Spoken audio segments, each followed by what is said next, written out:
Untuk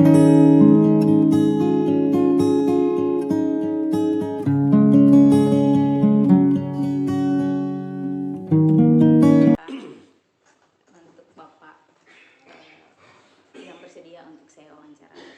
Adapun tema wawancara saya Pak yaitu mengenai eksplorasi penyebab masalah. Itu kebetulan saya mengikuti diklat PPG itu sebagai tugas Pak. Nah, ada beberapa masalah yang saya sudah identifikasi yang terjadi pada sekolah kita. Nah, ada beberapa hal yang saya ingin tanyakan kepada Bapak.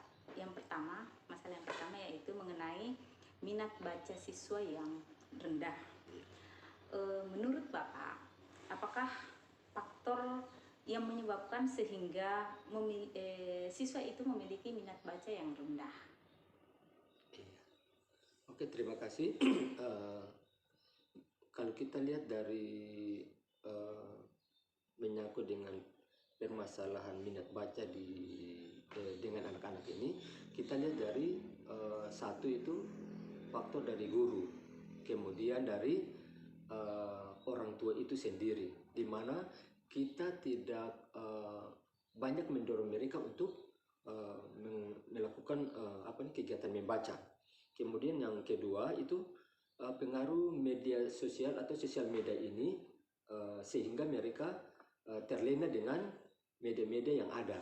Kemudian yang ketiga itu banyaknya hiburan seperti TV, kemudian YouTube. Mereka itu banyak menonton atau menyimak apa yang mereka tentang hiburan-hiburan, tapi tidak dengan mereka punya ilmu sendiri.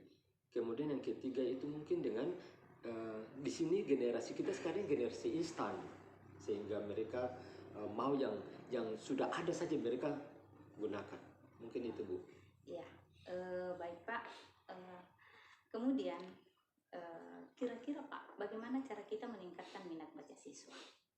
Oke, terkait dengan pertanyaan pertama tadi, berarti bagaimana kita meningkatkan minat baca itu, yang pertama kita harus menyediakan berbagai buku yang tepat.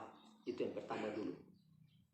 Sehingga kita menyediakan buku yang tepat, maksudnya begini, menyediakan sesuai dengan jenjang pendidikan mereka. Kemudian yang kedua, kita bangun suasana yang baik, yang inovatif, yang menarik, terutama di tempat-tempat baca. Kalau kita di sekolah sini kan kita bisa melakukan bangun ruang perpustakaan itu yang semenarik mungkin. Mungkin kita tempat duduknya kita tidak pakai kursi-kursi yang ini, tapi kita pakai lesehan boleh. Kita buat gambar-gambar yang menarik sehingga anak-anak itu bisa tertarik untuk masuk ke dalam perpustakaan untuk membaca. Oke Pak, terima kasih. Baik, kemudian ada lagi permasalahan yang berikut Pak. Tunggu Bu, mungkin yang ketiga. Iya. Yang ketiga itu kita harus sharing dengan siswa, sehingga apa yang mereka punya keluhan-keluhan kita bisa mengambil solusinya bagaimana tentang minat baca anak-anak ini. Iya, terima kasih Pak. Oke. Baik, ada lagi permasalahan yang kedua Pak, yaitu mengenai materi-materi yang sulit dan kadang tidak disukai oleh peserta didik. Nah, menurut Bapak, apa penyebab siswa terkadang tidak menyukai materi-materi tertentu? Iya, mungkin yang pertama ya, kita lihat pelajaran yang sulit dipahami dengan baik oleh siswa itu, mungkin guru yang mengajar itu tidak terlalu asik, atau guru itu galak, dan guru itu kaku di depan kelas sehingga anak-anak itu takut sebelum mereka mau mendapat materi oleh guru tersebut. Kemudian yang kedua, gaya belajar guru yang monoton sehingga siswa itu merasa bosan untuk menyimak apa yang disampaikan oleh guru itu. Mungkin itu Bu. Iya, terima kasih Pak. Nah, hubungan dengan masalah itu Pak, kira-kira upaya apa yang akan dilakukan guru agar kita dapat agar siswa dapat menyukai materi-materi yang sulit atau materi-materi tertentu yang diberikan oleh guru? Oke Bu, terkait dengan itu mungkin guru harus dia membuat pembelajaran yang menarik mungkin, Bu. Jadi dia pakai media-media belajar sehingga dengan itu mereka, oh ya, apalagi guru itu menayangkan video misalnya, atau menayangkan sesuatu cerita dulu, baru anak-anak itu yang terkait dengan materi yang akan diajarkan oleh guru tersebut. Kemudian yang kedua mungkin melakukan pembimbingan terhadap siswa yang sulit memahami materi yang diberikan oleh guru. Oke. Mungkin itu, Bu. Ya, terima kasih Pak. Kemudian ada masalah yang ketiga lagi Pak, yaitu kadang respon orang tua yang lambat terhadap koordinasi yang dilakukan guru mengenai perkembangan anak. Nah, kira-kira menurut Bapak, apa yang menyebabkan orang tua sering lambat dalam merespon koordinasi yang dilakukan guru? Oke, begini Bu. Mungkin yang pertama itu terdapat siswa yang tinggal bersama wali. Iya. Jadi tinggal sama orang tua, tapi mungkin kebetulan orang tuanya jauh, lalu dititipkan kepada saudaranya, Iya. kan, yang kita anggap sebagai wali gitu, Bu. Iya. Kemudian yang kedua itu kesibukan orang tua. Iya. Itu yang terlalu banyak sehingga anak-anak itu sharingnya itu kurang ini dengan orang tua. Oke. Terima kasih. Iya. Kemudian kira-kira Pak, langkah-langkah apa yang dapat diambil oleh sekolah agar komunikasi antara guru dan orang tua itu cepat mendapat respon atau cepat ditanggapi oleh orang tua? Oke, begini Bu ya, yang pertama itu menyampaikan ke orang tua bahwa pembimbingan anak bukan hanya menjadi tanggung jawab guru di sekolah atau bagian tata usaha kan? Ya. Sehingga penyampaian itu harus pembimbingan itu harus betul-betul komunikatif ya.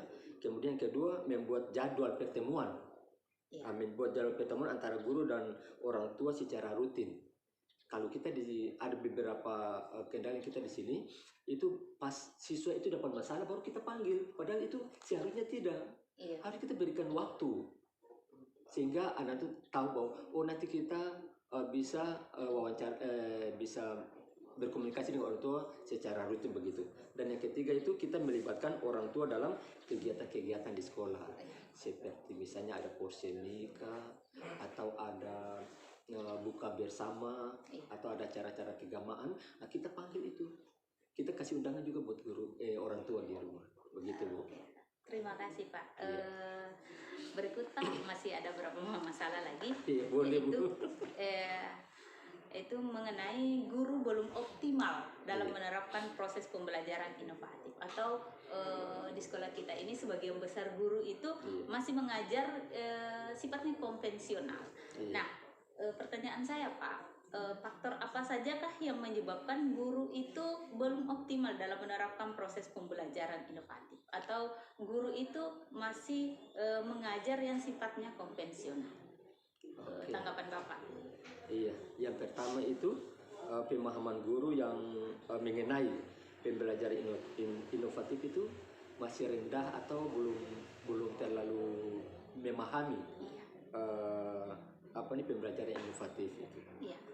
Yang kedua, waktu untuk menyiapkan pembelajaran inovatif itu membutuhkan memang persiapan waktu yang agak banyak, sehingga waktu nanti untuk kita mau bikin aksi sana aksi ini untuk anak-anak cepat tangkap, akhirnya waktunya tersita.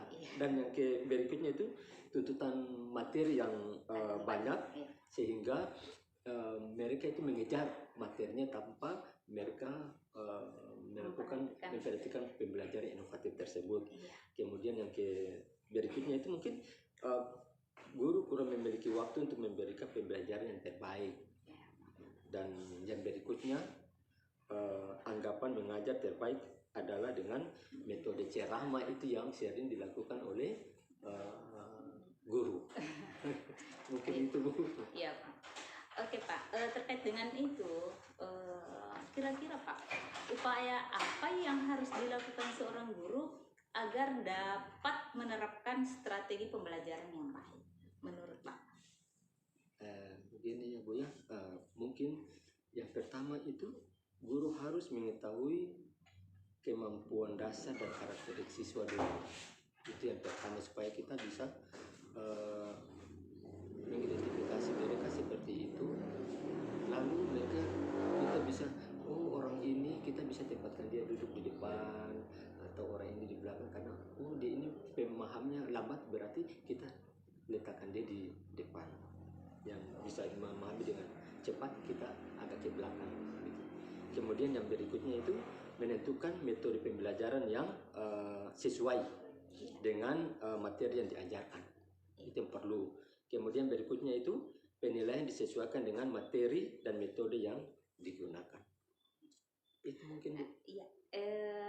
Menurut Bapak, mengapa guru harus atau perlu memahami pembelajaran yang inovatif?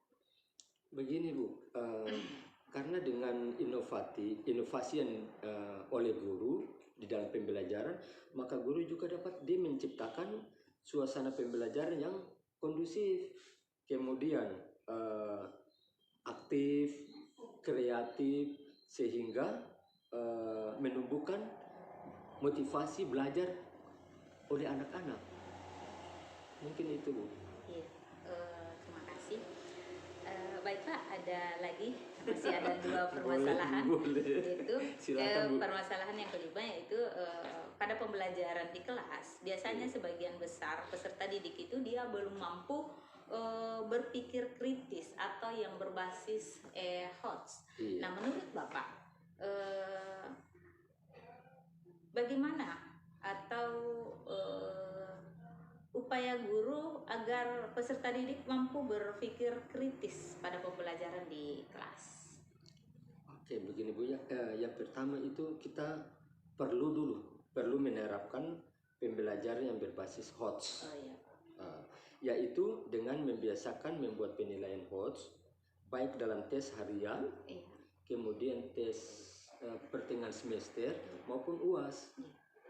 Penilaian akhir semester itu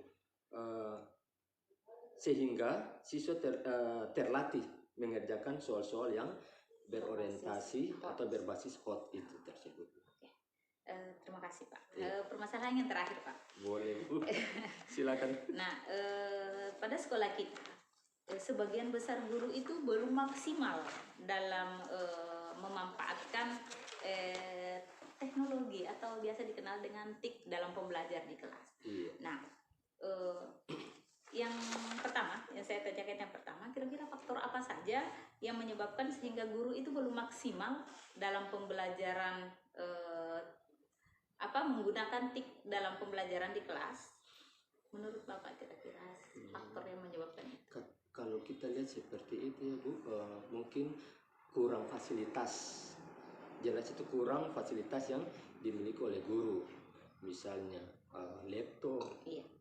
kemudian alat-alat yang berhubungan dengan ICT tadi atau TIK tadi atau TIK tadi itu. Kemudian yang kedua, guru kurang memiliki wawasan untuk mengimplementasikan ilmunya dalam teknologi tersebut. Kemudian yang berikutnya itu memerlukan waktu yang lebih banyak, menyita waktu untuk kita masang sana masang, apalagi kita guru yang belum pernah memegang laptop, itu lebih gawat lagi Bu. Mungkin itu Bu. Iya, terkait dengan masalah tadi Pak, kira-kira mengapa guru itu harus mendesain pembelajaran yang berbasis teknologi? Oke. Yang pertama itu penggunaan teknologi, dia sebagai media pembelajaran yang jelas akan membuat proses belajar mengajar itu menjadi efektif dan efisien. Itu kalau guru yang sudah paham itu ICT atau TIK tadi. Kemudian dapat mempermudah seorang guru dalam mendapatkan atau menyampaikan informasi, misalnya pesan atau isi materi dan lain-lain. Kemudian berikutnya itu dapat membantu pemahaman siswa, penyajian data informasi yang lebih. Baik Pak, terima kasih atas wawancaranya hari ini Pak. Saya pikir masalah-masalah identifikasi masalah yang saya sudah identifikasi di sekolah ini sudah